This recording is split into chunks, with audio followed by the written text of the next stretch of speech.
tous et bienvenue à l'événement virtuel d'aujourd'hui, Façonner l'avenir de la qualité et de la sécurité ensemble.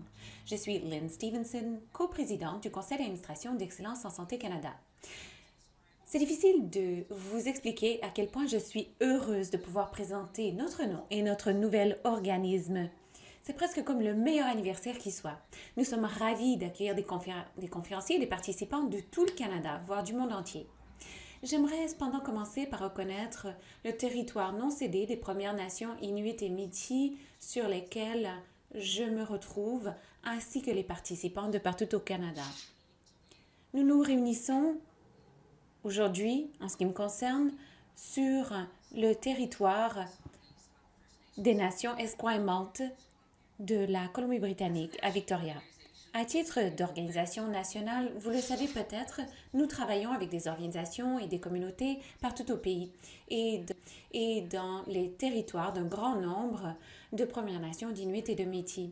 Dans le cadre de notre engagement en faveur de la réconciliation, nous voulons être orientés par le point de vue des Métis, des Premières Nations et des Inuits pour encourager l'apprentissage partagé et encourager l'humilité ainsi que la sécurité culturelle au sein d'Excellence en Santé Canada. Il y a plus d'un an, nous avons entrepris de fusionner l'Institut canadien pour la sécurité des patients et la Fondation canadienne pour l'amélioration des services de santé afin de créer une nouvelle entité.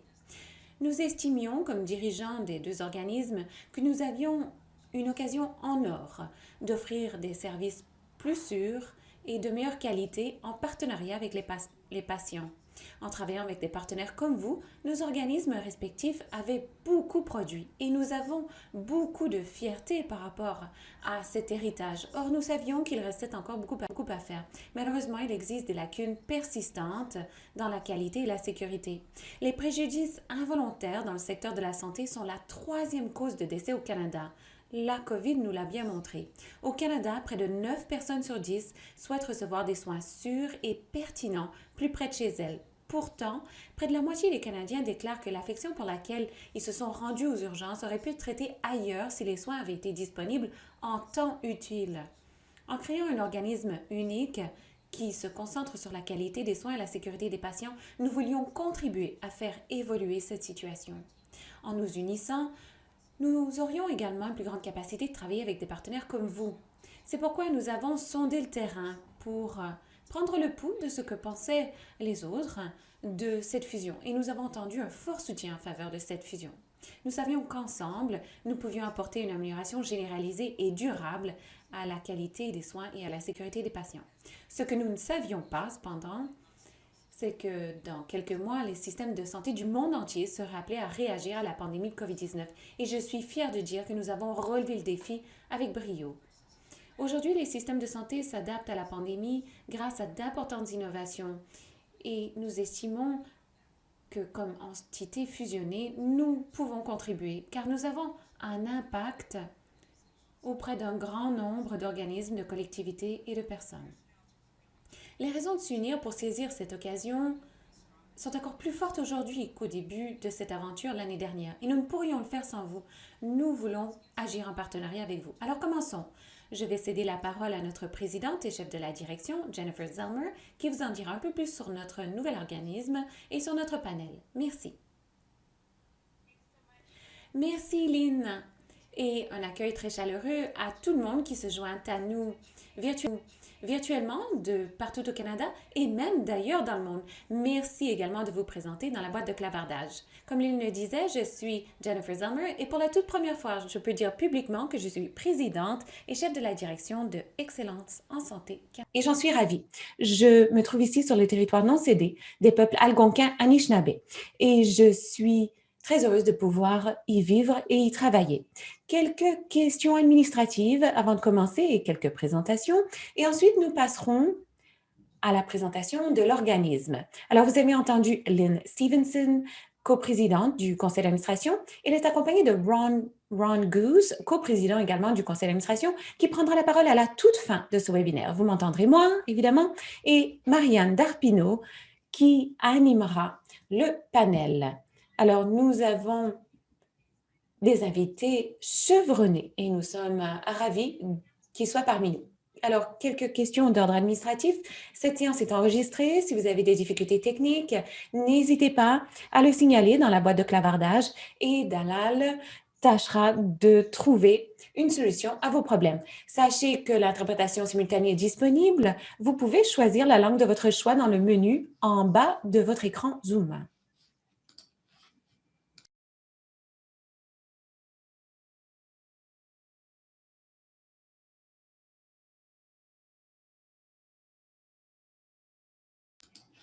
Je vous encourage également à tout moment de ce webinaire à saisir vos observations. Nous voulons que cette conversation soit inclusive. Alors, ce sera peut-être difficile de répondre à toutes les questions qui nous seront soumises. Cela dit, nous saisissons tout ce qui est inscrit dans la boîte de clavardage et nous allons l'inscrire dans notre conversation sur la stratégie qui est en cours actuellement.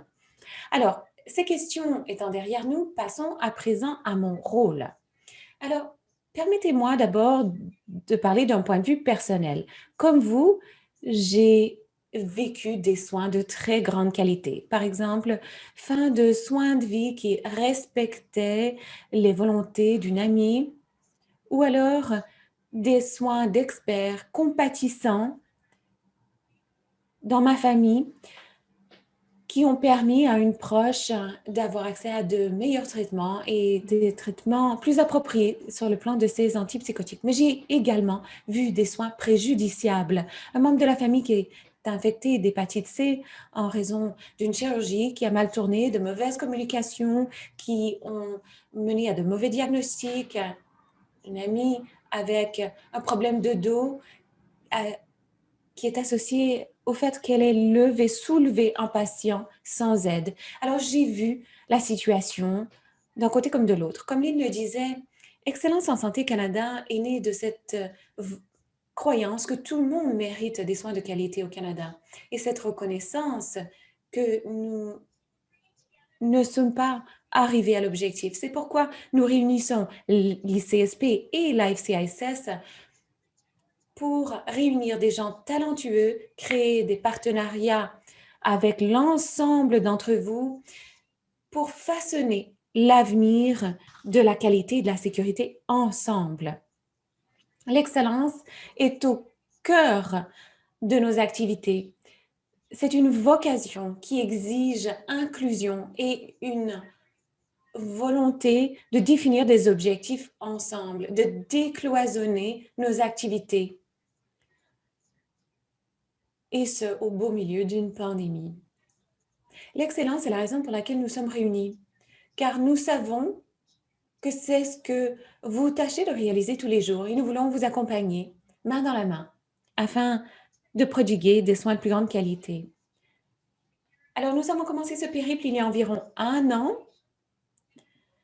Nous avons eu des votes de la part des membres au mois d'août qui nous ont mené à annoncer le nouveau CA et la nouvelle équipe de direction en octobre. Puis, aujourd'hui, nous partageons le nouveau nom de l'organisme et nous ouvrons un nouveau livre. Nous allons faire ce travail en faveur de l'excellence en santé par 4 moyens. Trouver et faire la promotion des innovations, les points brillants et les liens qu'on peut établir entre eux. Deuxièmement, d'alimenter l'adoption et la mise à l'échelle de ces innovations. Tâcher d'au-delà des projets pilotes pour veiller à ce que tout le monde ait accès à ces innovations éprouvées.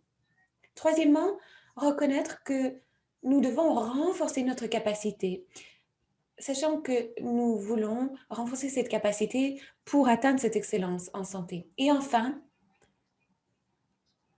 faire de la bonne chose à faire, la chose facile à faire, en encourageant les changements qui nous permettent de tendre vers l'excellence en santé. Chemin faisant, nous allons nous concentrer sur la qualité et la sécurité. Nous allons chercher des soins équitables, culturellement sûrs.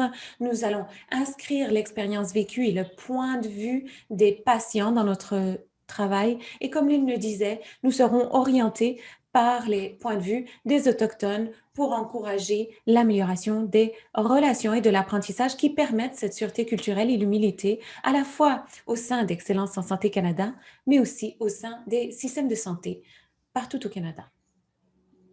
Et cela nous concerne tous. Alors, sans plus tarder, et de nouveau, je souhaite vous remercier d'être des nôtres. Je vais céder la parole à Marianne Darpino qui présentera notre panel et qui lancera la conversation. À vous, Marianne.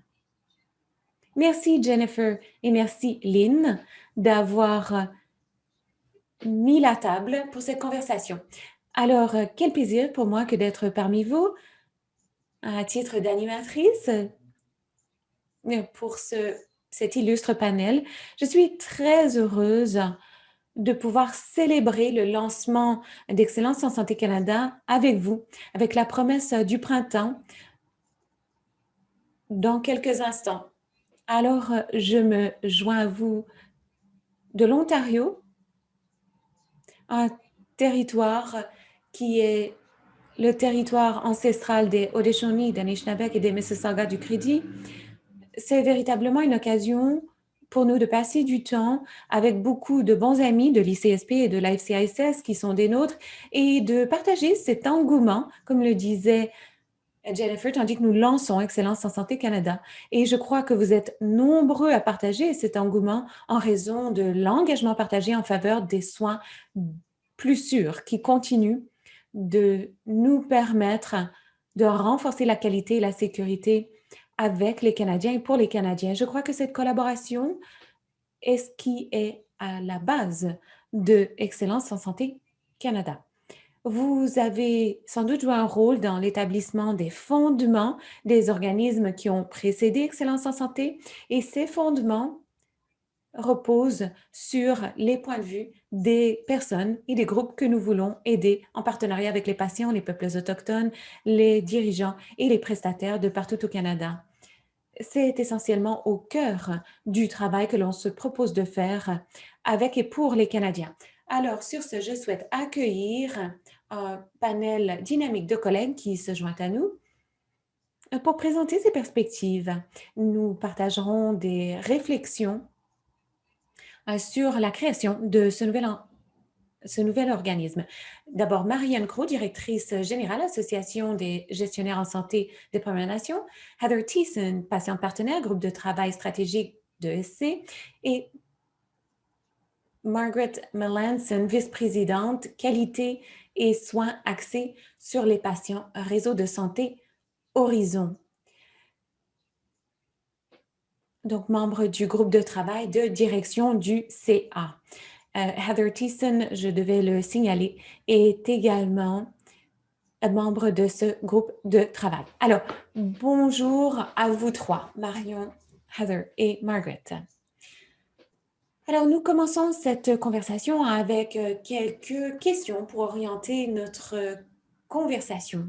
Alors, je me réjouis d'avoir cette conversation avec le panel et d'ailleurs, je vous exhorte tous à poser des questions aux panélistes ou alors à fournir vos réflexions concernant ces questions. Certains de mes collègues vous aideront à répondre également aux questions logistiques dans la boîte de clavardage. Alors, nous entendrons notre panel d'experts et ensuite, on vous cédera la parole.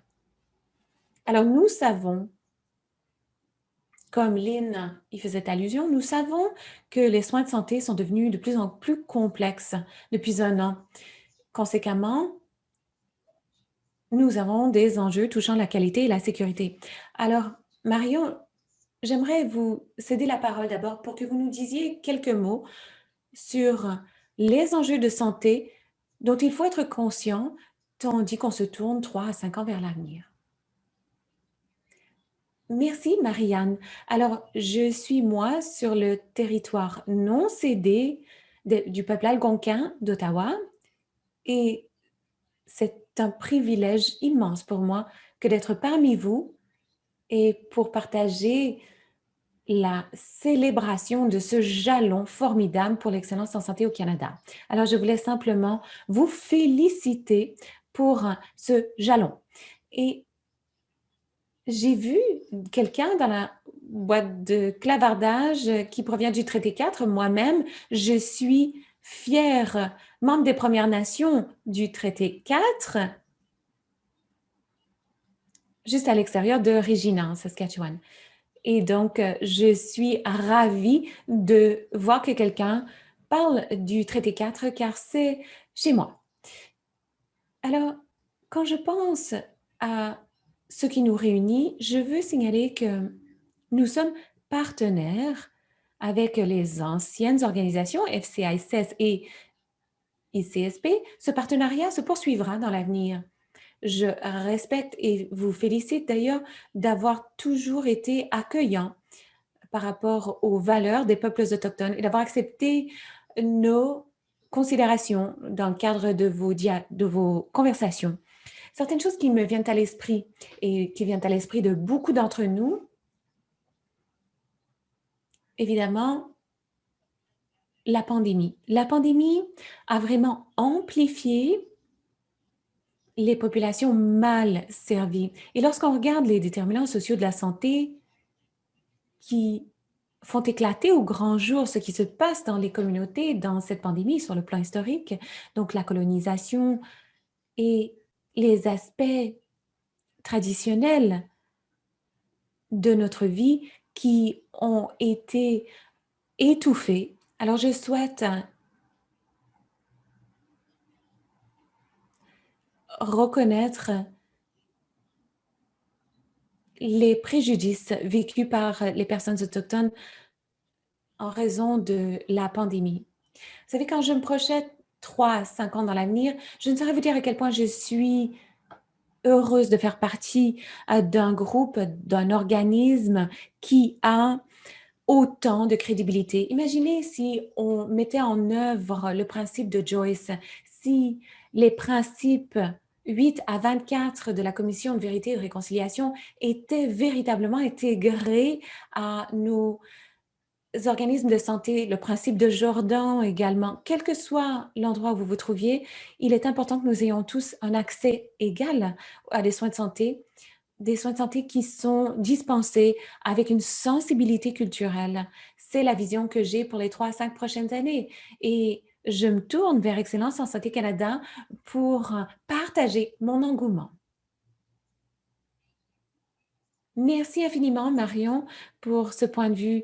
Heather, je vous cède le parquet virtuel pour que vous nous disiez ce que vous pensez des enjeux qu'on doit envisager, pour lesquels on doit se préparer. Merci, Marianne, à Jennifer et à tout le monde. Bonjour ou bon après-midi, ça dépend où vous vous trouvez. Et j'aimerais dire que moi, je me trouve sur le territoire traité 6, donc territoire des Métis, ici à Saskatoon. Je suis vraiment emballée de faire partie de ce panel. Et je trouve difficile d'ailleurs de suivre Marion car elle a prononcé des paroles percutantes qui me rejoignent beaucoup. Or, si je devais penser aux enjeux sanitaires qui me viennent le plus à l'esprit, tandis que je me tourne vers les 3 à 5 prochaines années, évidemment, je pense aux soins de longue durée, à la santé mentale et l'accès aux soins, qui sont des enjeux problématiques depuis de longues années.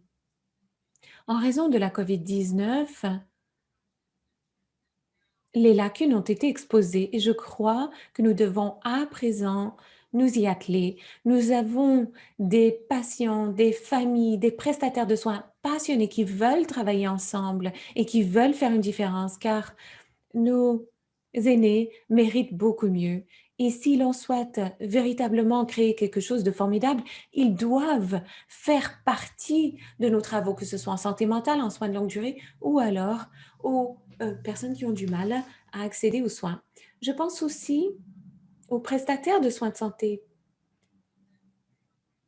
J'ai beaucoup peur pour eux car ils ont travaillé sans arrêt depuis 1 an pour s'occuper de nous.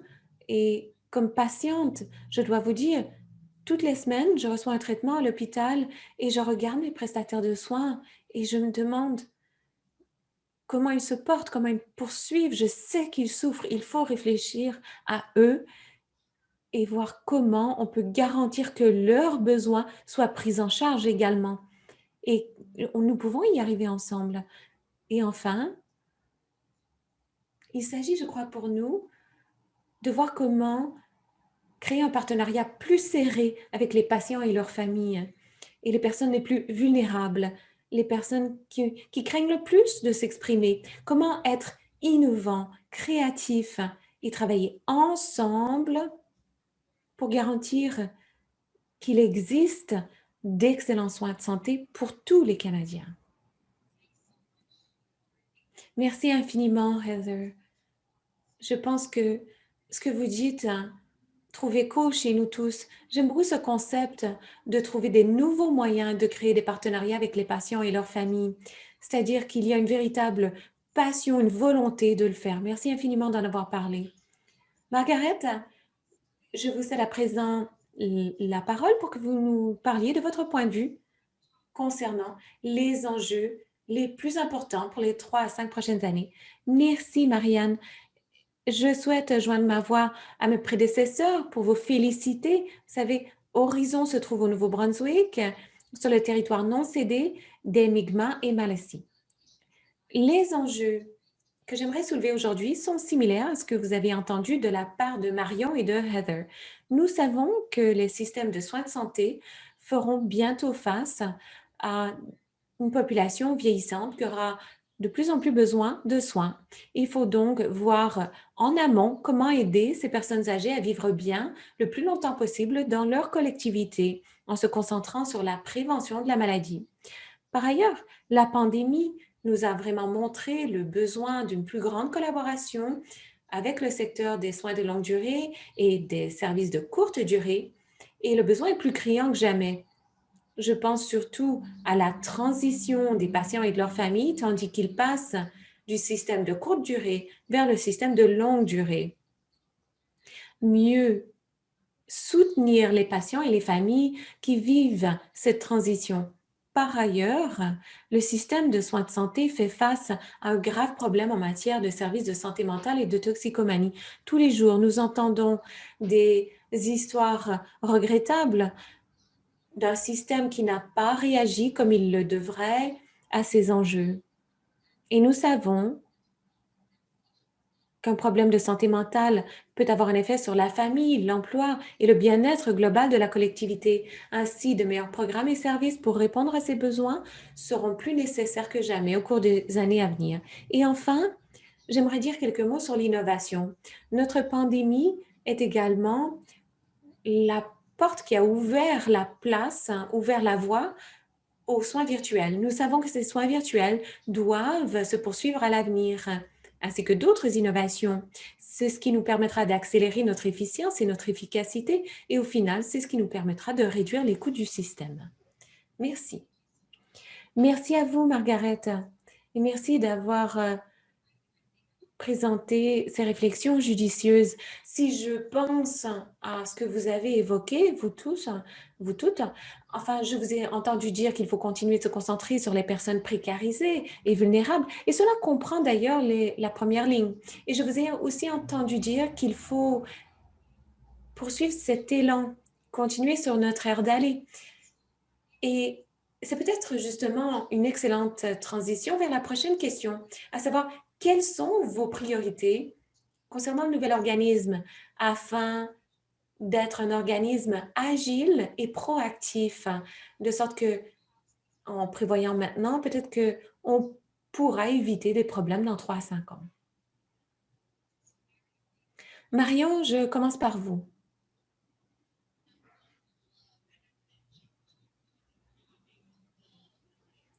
Je vais un peu répondre à une autre question, mais j'aime beaucoup l'engagement des 2 organismes qui se sont maintenant fusionnés en Excellence en Santé Canada.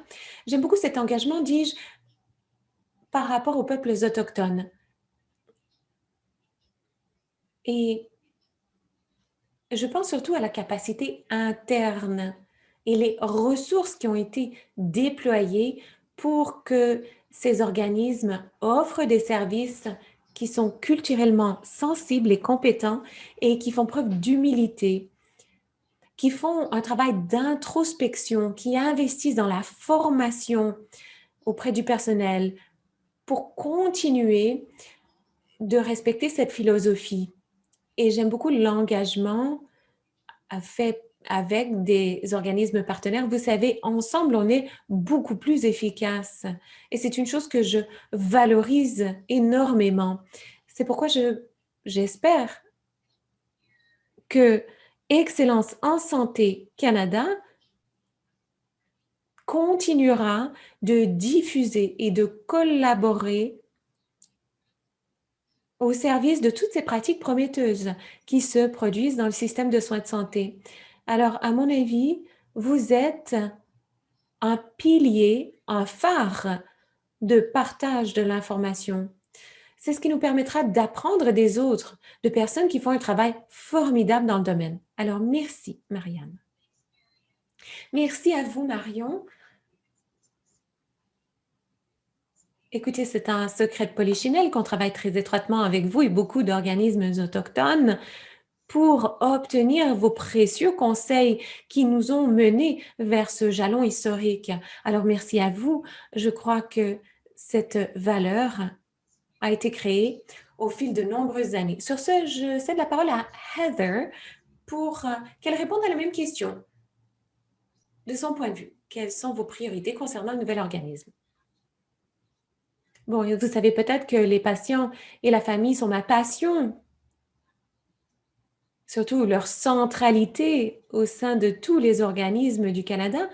Alors, ce que je constate à partir de l'excellent travail fait par l'Institut canadien de la santé des patients, où vous avez créé des partenariats avec les patients et les familles qui ont subi un préjudice et à présent avec la Fondation canadienne pour l'amélioration des services de santé.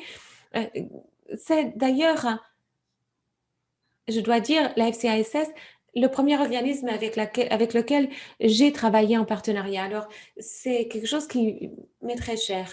Ainsi, je pense qu'il est important de tirer parti de l'expérience des deux organismes et de les conjuguer dans Excellence en santé Canada pour être encore plus innovants. Que ce soit du conseil d'administration jusqu'à ceux qui s'occupent de l'amélioration de la qualité sur le terrain. Il faut réfléchir de manière innovante car il faut impérativement faire mieux. Il faut impérativement faire entendre ces voix des personnes vulnérables. Je vais le répéter, car ces personnes sont laissées pour compte. Il faut trouver un moyen innovant et ça peut signifier aller les trouver là où ils sont, c'est-à-dire que beaucoup de personnes autochtones et métis ont beaucoup souffert aux mains du système de santé et il faut être conscient de ce fait, trouver des moyens de garantir que leur voix se fasse entendre d'une manière respectueuse et sécuritaire pour eux. Vous savez, je me pose la question, comment peut-on créer Excellence en santé Canada sans ces voix? C'est mon défi.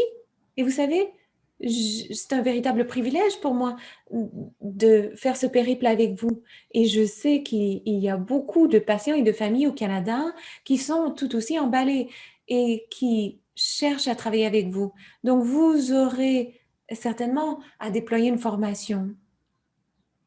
Et donc, je me ferai l'écho de Marion. Il faut être sensible sur le plan culturel. Même les patients et leurs familles ont besoin de cette formation et c'est ce à quoi on pourra travailler ensemble. Merci, merci Heather. Nous sommes très fiers aussi de pouvoir travailler avec vous. Alors, je pense que ce que vous dites, c'est qu'il faut renforcer la capacité de participation du patient et de sa famille au sein des groupes et un grand nombre de ces groupes cibles qui peuvent faire évoluer le système. Alors, merci. Margaret, à présent, je vous cède la parole. Merci beaucoup. Alors, pour faire fond sur ce que mes collègues ont dit, je crois fermement qu'une des priorités pour Excellence en santé Canada doit être l'expérience du patient. Nous savons, d'après des rapports statistiques qui ont été publiés, qu'il ne semble pas y avoir une seule autorité sanitaire au Canada qui puisse se targuer d'offrir des soins exceptionnels. Ainsi, nous savons que nous devons continuer à travailler pour améliorer la communication et les pratiques dans l'ensemble de nos organismes pour non seulement offrir des soins de grande qualité, mais également une excellente expérience de soins. Et je crois que nous devons tous nous engager au service de cet objectif.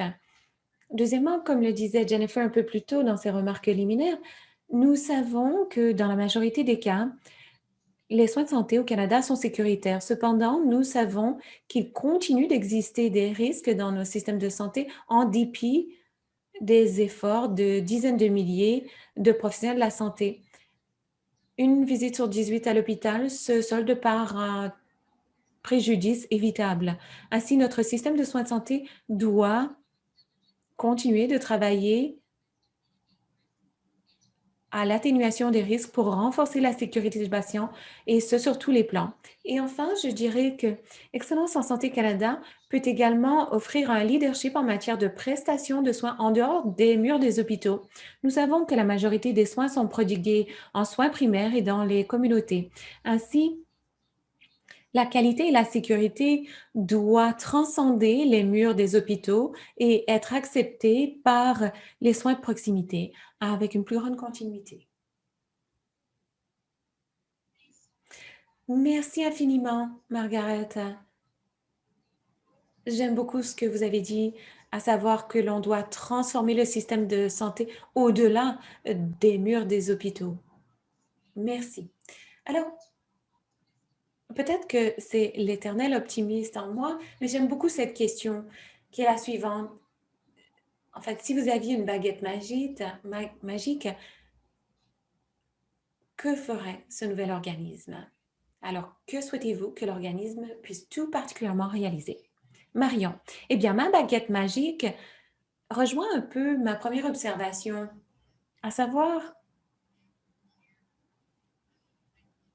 que Excellence en santé Canada continuera de défendre les principes et les appels à l'action et que l'on travaille avec les gens en dehors des structures hospitalières. Imaginez pénétrer dans un hôpital et être accueilli. Et là, je décris un hôpital qui existe déjà dans le territoire du traité 4, mais imaginez pouvoir tourner à gauche pour avoir des soins de bien-être holistique ou tourner à droite pour avoir les soins plus conventionnels. Et un monde idéal où on réunit ces deux mondes et où on a même des pharmacies autochtones qui font partie de ce milieu de santé où les aînés font partie de cette équipe de soins de santé primaire. Alors voilà ma baguette magique. Et sur ce, je la passe d'ailleurs à vous, Marianne. Merci Marion. Alors je vais à mon tour remettre cette baguette à Heather.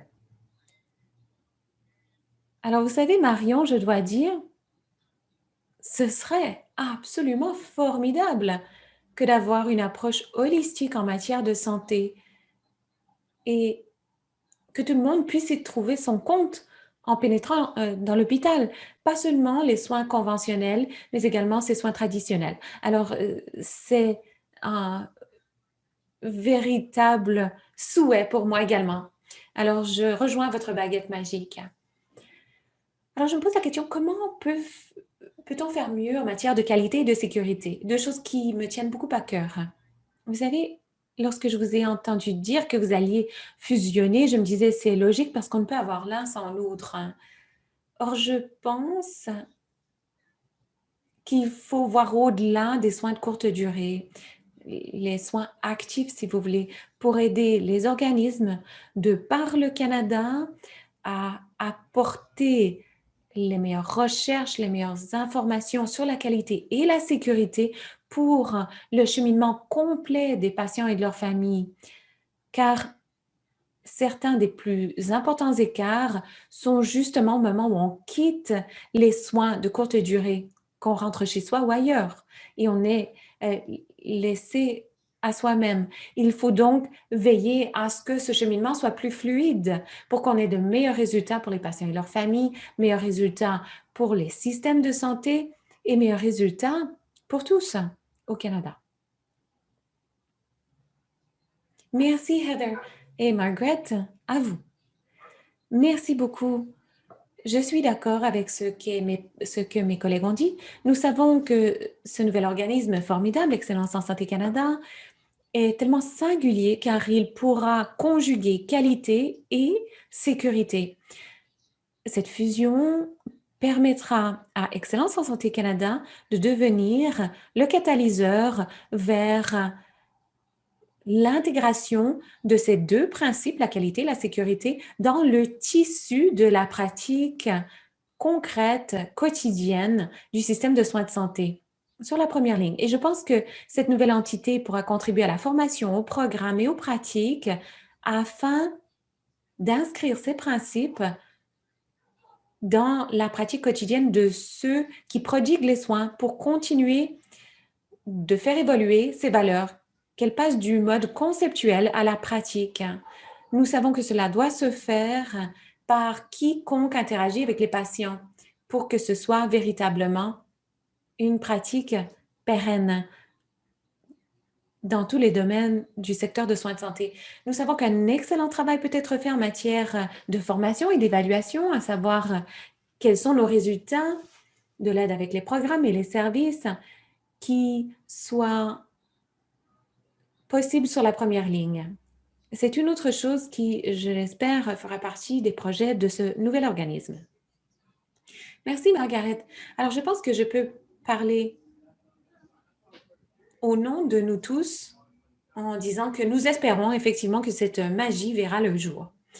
Merci beaucoup d'avoir évoqué les possibilités et les défis qui nous attendent.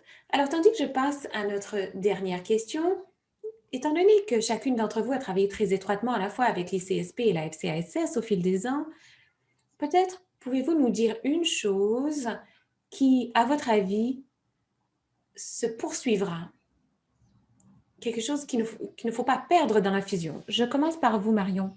Alors, pour moi, c'est assez simple. J'ai travaillé à la fois avec la FCISS et les CSP et je dirais que ça a été un véritable plaisir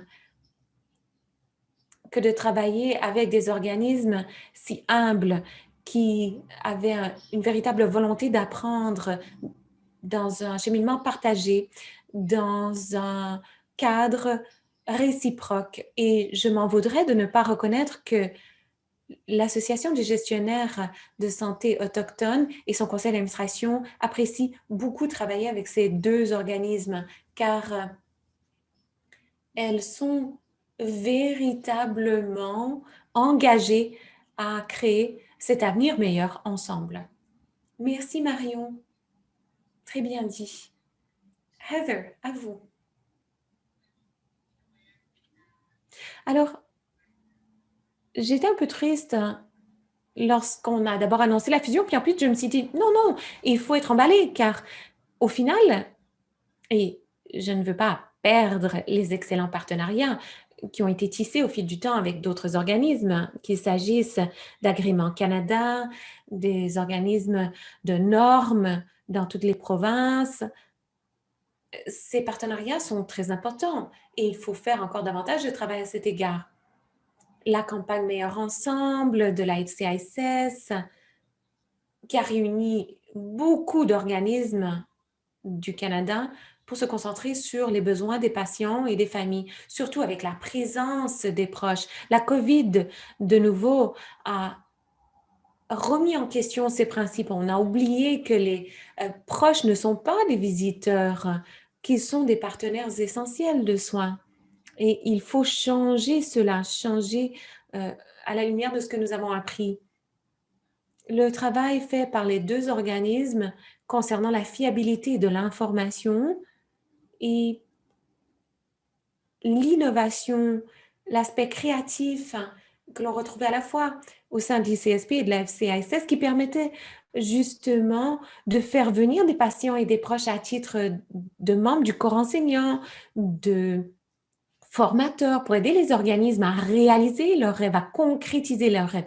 C'est ce que je ne veux pas perdre et je n'ai pas l'impression que ce sera perdu du reste.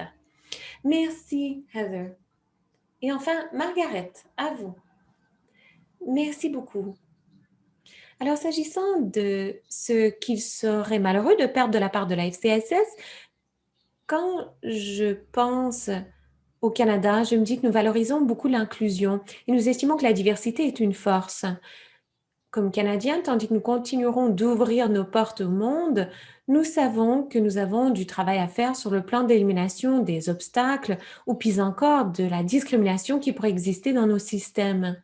Ainsi, je pense que le travail réalisé par la FCASS et amorcé par la FCASS sur le plan de l'inclusion et de la diversité pour servir les personnes d'origine diverse, c'est très important, un travail qui doit se poursuivre et nous savons que ce travail n'est pas terminé. Nous savons que c'est fondamental pour l'évolution du système de soins de santé canadien et pour la société en général. C'est pourquoi je vous encourage vivement à poursuivre sur cette voie. Je pense qu'on a effleuré la surface à peine et ensemble, on peut encore faire beaucoup de travail pour évoluer au fil de notre évolution de société. Merci.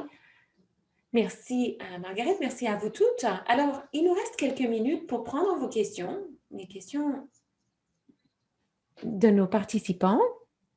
Alors, nous allons vous céder la place. Alors, ce que nous avons entendu, c'est que à l'avenir, et voici des observations, devrais-je dire, en réaction à la troisième question.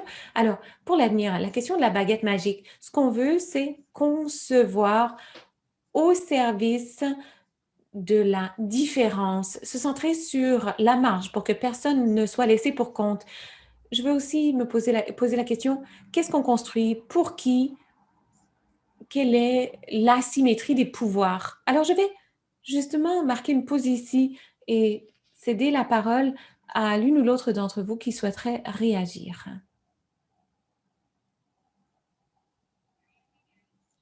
Je vais commencer, si vous voulez, parce que je suis ce qui se passe dans la boîte de clavardage également. Et il y a un dialogue très intéressant dans cette boîte. Peut-être qu'on pourrait un peu affiner ces baguettes magiques. Il y a eu beaucoup de questions, beaucoup de soutien d'ailleurs pour vous toutes et vos baguettes magiques.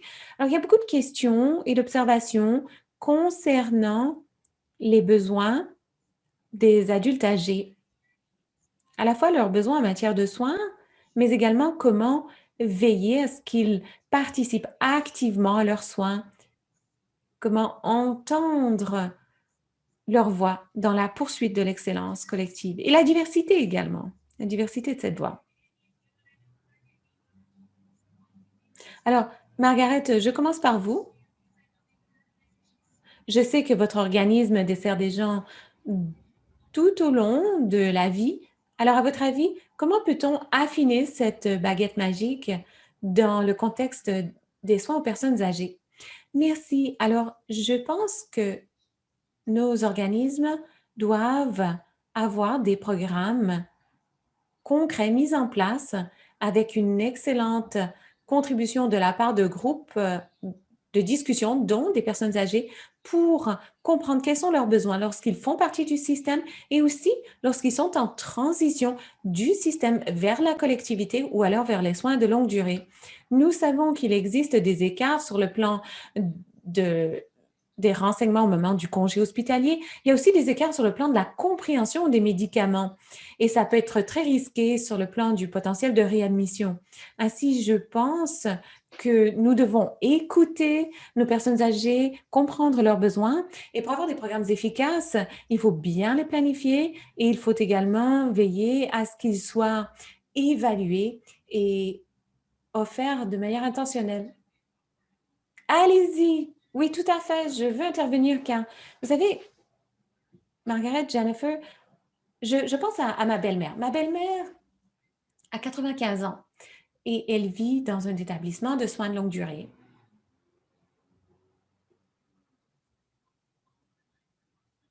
C'est une femme qui a vécu en santé toute sa vie et c'est émouvant d'ailleurs pour moi. Elle est très triste maintenant. Pour la première fois, elle a 95 ans, je le répète, il a fallu lui prescrire des antipsychotiques ou des antidépresseurs plutôt parce qu'elle est désespérée de ne pouvoir voir sa famille, de ne pouvoir faire ce qu'elle fait normalement. Et elle m'a dit, savez, Heather, personne ne m'a jamais demandé ce que je voulais moi. Et je me suis dit, il faut faire mieux. Et quand je dis qu'il faut être créatif, je dis qu'il faut poser la question aux gens comme ma belle-mère. Il faut leur poser la question, que voulez-vous? Parce qu'elle m'a dit, si quelqu'un me posait la question, je pense que j'aurais choisi une autre méthode. Je sais qu'on doit maintenir la sécurité, mais elle m'a dit, j'ai eu une bonne vie. Je veux voir ma famille. Je veux les étreindre et leur dire que je les aime. Et je pense qu'on ne peut pas perdre de vue que nous devons demeurer sensibles. Merci, Heather. Effectivement, c'est très important. C'est très important de toujours écouter notre cœur aussi. Marion, je crois que vous aviez quelque chose à dire. Eh bien, Jennifer, pour rebondir sur ce que disait Heather, vous savez, la santé, c'est une question d'empathie. Ça doit être une question d'empathie, de compassion. Et quand je pense à ma grand-mère, ma cocoum, comme on dit en métis, lorsqu'elle a été admise en établissement de soins de longue durée, il y avait une absence de sensibilité culturelle dans ses soins. Je me rappelle, bon, elle était atteinte de démence et elle se cachait. Et c'était parce qu'elle retombait en enfance. À l'époque, elle se cachait des robes noires qui voulaient la happer et l'emmener dans un pensionnat. Et d'ailleurs, je porte son nom. Alors, je me dis, il faut rendre le honneur aux personnes qui le méritent. C'est une valeur autochtone et c'est une valeur d'ailleurs partagée pour un grand nombre de cultures, c'est-à-dire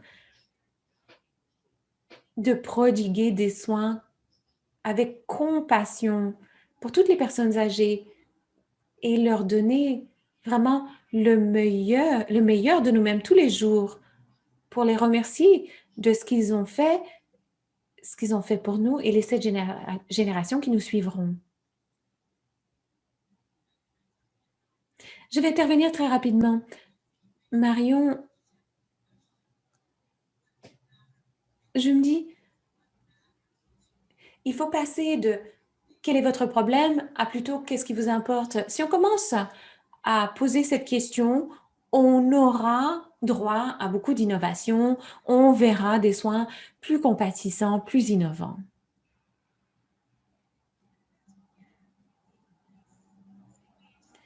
Cela me permet de présenter quelques autres commentaires formulés dans la boîte de clavardage. On a parlé d'idéaux assez généraux, d'objectifs généraux. Vous tous qui avez qui avez travaillé avec nos organismes fondateurs, je crois qu'une des choses qui s'offre à nous grâce à la création de ce nouvel organisme, c'est de déterminer quelles sont les possibilités de diffusion, de mise à l'échelle en matière de sécurité et de qualité. Y a-t-il des domaines précis que vous aimeriez faire ressortir? Y a-t-il donc des domaines que vous aimeriez privilégier? Je dirais qu'il faut être aussi proactif que possible pour aider les personnes âgées qui commencent à perdre de leur autonomie. Par exemple, nous savons que les chutes débouchent sur des admissions hospitalières, des fractures, etc. De pouvoir les sensibiliser à cela et aussi offrir un soutien aux patients et à leurs familles qui commencent à vivre un déclin cognitif. Cela peut être très douloureux à la fois pour le patient comme pour sa famille. Beaucoup de personnes commencent à se sentir impuissants et sont incapables d'en parler. Ainsi, il faut aussi être en mesure d'offrir ce genre de soutien pour ces personnes. J'ai vu d'ailleurs dans la boîte de clavardage quelqu'un qui parlait de soins éclairés par les traumatismes. C'est un principe qu'il faut effectivement épouser et je dois dire qu'il faut l'approfondir, à savoir comment le déployer, car les gens ont leurs antécédents qui leur sont particuliers, qui leur sont propres. Il faut les reconnaître tandis qu'on met au point des plans de soins pour eux et avec eux. Merci, Margaret. Je vois beaucoup de personnes hocher de la tête. Alors, je pense qu'on vous soutient. Heather, Margaret, merci d'en avoir parlé, car je suis patiente qui ait subi des préjudices aux mains de ce système de soins de santé. Et je me rappelle souvent quels sont les cas où j'ai senti un élément déclencheur qui était traumatisant pour moi. Je pense qu'il faut sensibiliser les prestataires pour qu'ils y soient sensibles, mais aussi pour créer un environnement sûr, non seulement pour les patients, mais leur famille. Par exemple, ma famille a vécu beaucoup de préjudices avec moi. Et donc, ça m'attriste beaucoup parce que ma famille a voulu me protéger sans en être capable. Et donc, il faut continuer de se concentrer sur cette réalité. Il faut se poser la question, comment avoir des soutiens suffisants en établissement de soins de longue durée, par exemple, pour que tout le monde se fasse entendre et en garantissant la sécurité de tous.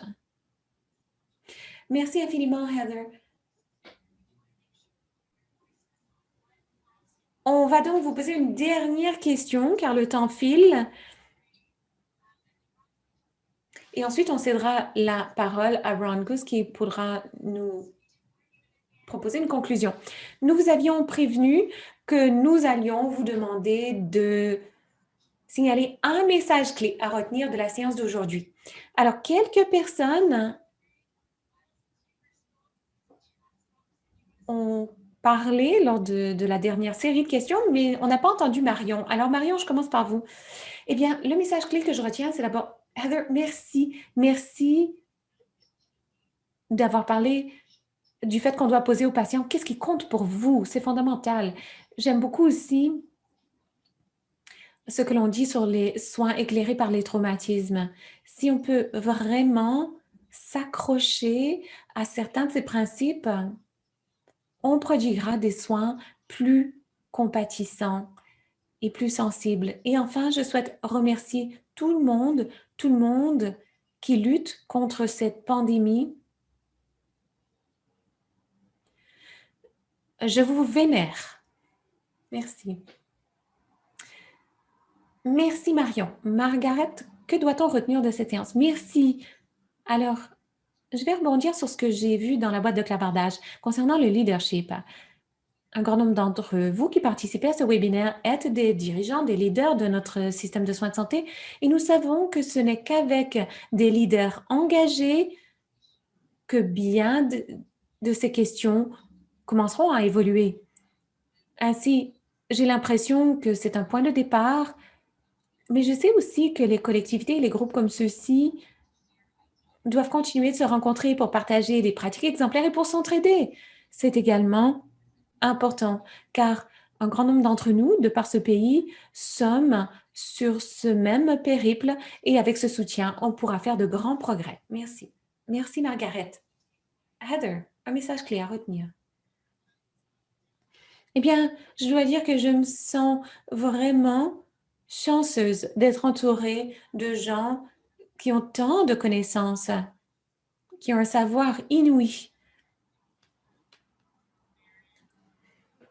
Marion a présenté beaucoup des enjeux auxquels on est confronté et qu'on a du mal à appréhender.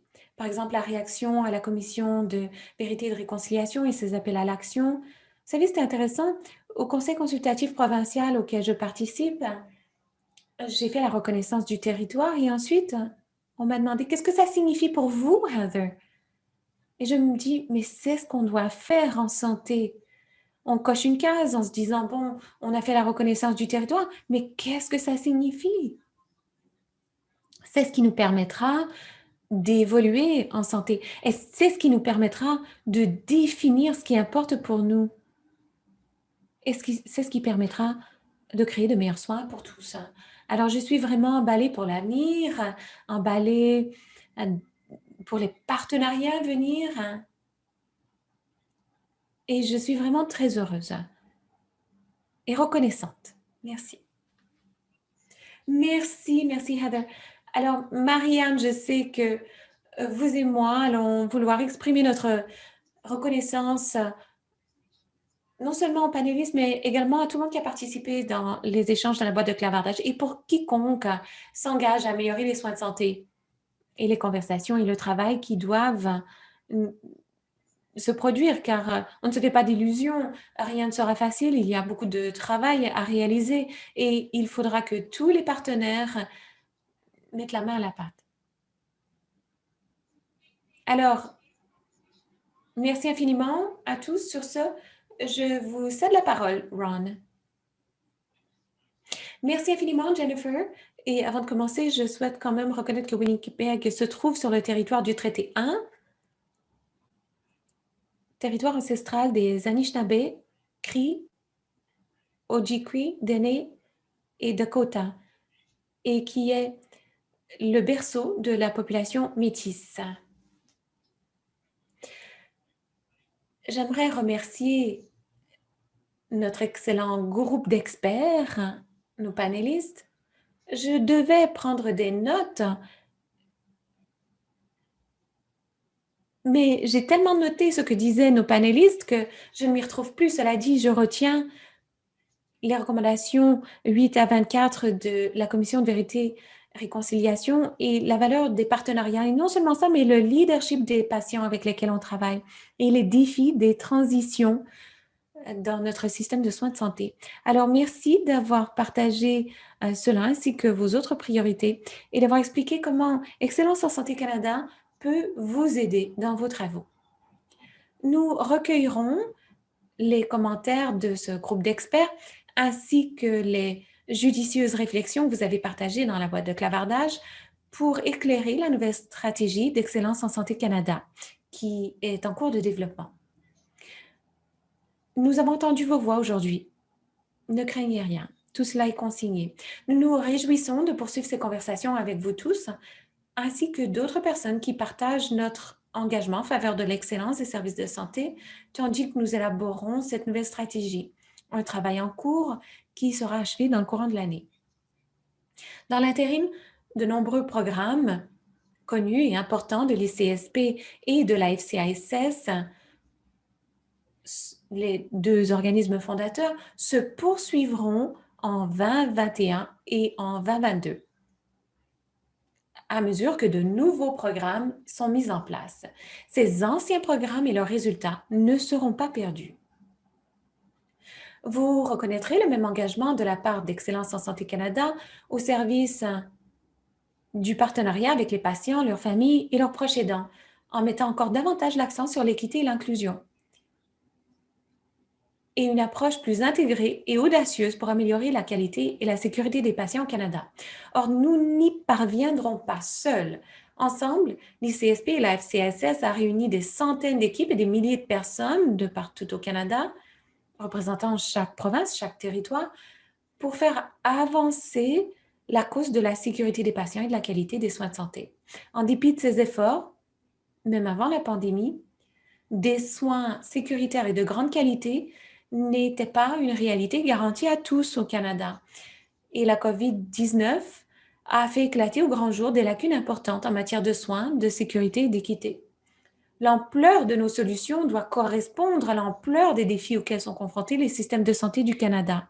C'est pourquoi nous avons collaboré avec Santé Canada et consulté nos parties prenantes pour former Excellence en Santé Canada. Et c'est la raison pour laquelle nous avons besoin de vous. Joignez-vous à l'une de nos possibilités actuelles comme soins de longue durée plus, SLD+, ou les résidences pour personnes âgées et les établissements de soins de longue durée peuvent accéder à un financement et à d'autres ressources pour soutenir leur riposte à la COVID-19.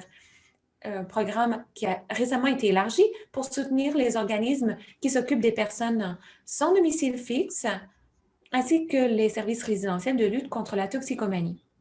Notre programme Essentiel Ensemble peut aider à accueillir les partenaires de soins essentiels au sein des équipes de soins en période de COVID-19 et au-delà.